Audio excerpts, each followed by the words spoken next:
How much fun was that? Just come out of the fan village at Nice, watching that game, France against Uruguay. So much fun. Well, as a neutral, it was lots of fun. I'm sure if you're French, you're less than satisfied with that one. But they got the result in the end.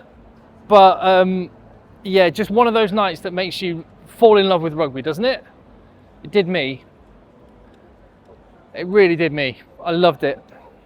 I'll get onto why I'm also slightly disappointed for Uruguay in just a minute, but overall, just loved that couple of hours watching the sport that you're here on this channel for, and that I'm here in France for.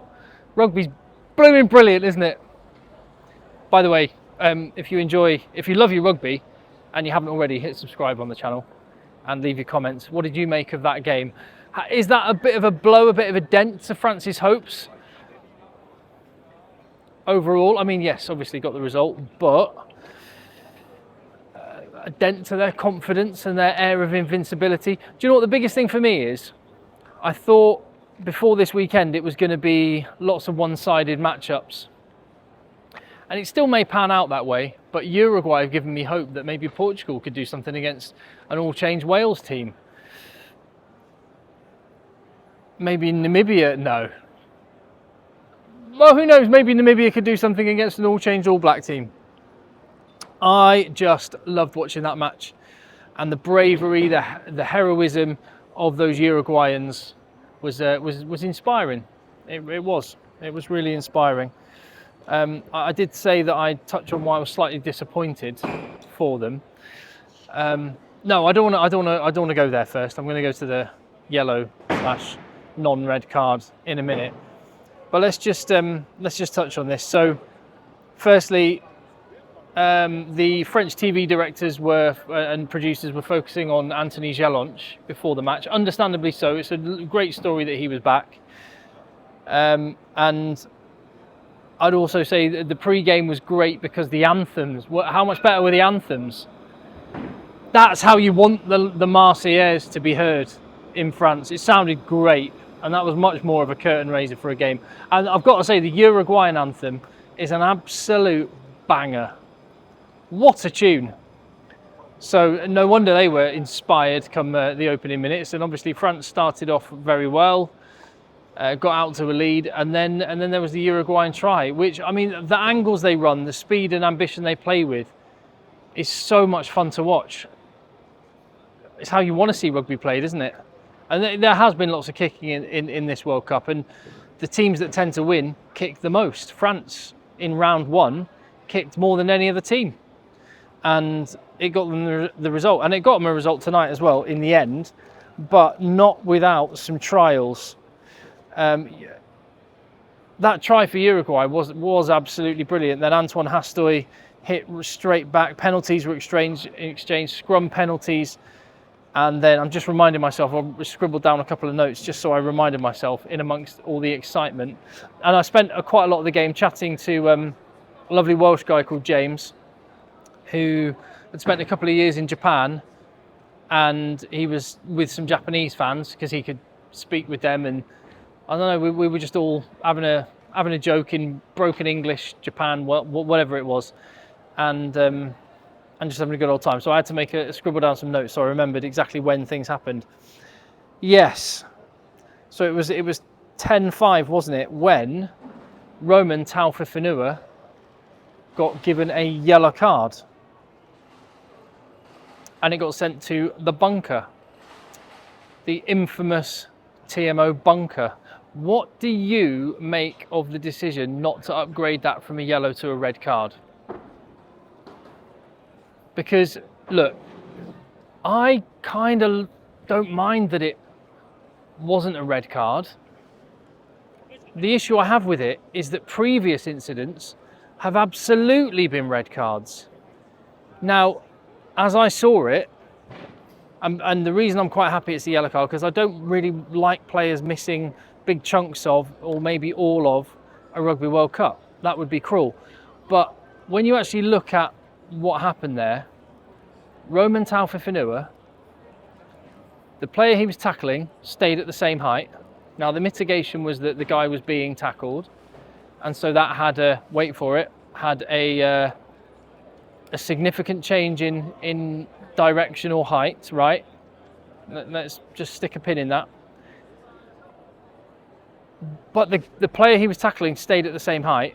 Roman Taufifenua did not wrap one of his arms. He was chicken winged in, arm tucked in, and effectively his like shoulder elbow hit the guy's head, right? That's what I saw. Which, now, again, I'm okay. I'm going to put my England fan hat on here a second. I'm an England fan for a second. The reason why Roman Taufifenua's yellow card was not upgraded to a red card was due to a mitigation which was not applied to Owen Farrell.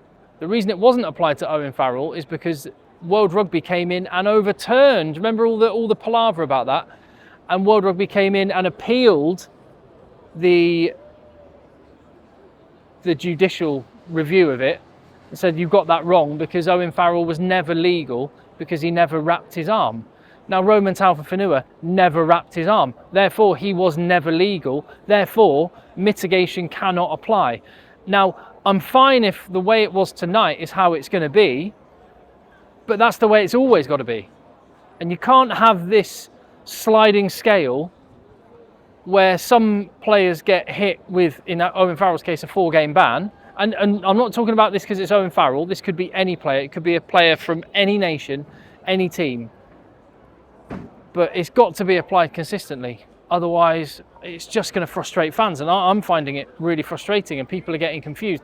And one of the biggest things is, so I watch rugby a lot. I work on the rugby. And so I've sort of become acclimatized to what is a red card and what isn't a red card. I am getting so many messages from people that aren't regular rugby fans, the type of people we need to convert if we're going to make rugby grow, and they just do not get their head around what is a red and what is a yellow and why, and it doesn't seem to make sense to them, and it's really hard to explain because to be honest I can't, and I want to stop short of being conspiratorial about this, but I kind of wonder, and I'm going to ask the question and I don't know the answer. What do you think the outcome would have been if it had been a Uruguayan player that had made the tackle that Taufifenua did and not a French player? A quote-unquote tier 1 team on the receiving end rather than on dishing it out. Because you look at Fiji last weekend and the rough deal that they got with some of the officiating, and it just builds a pattern, doesn't it?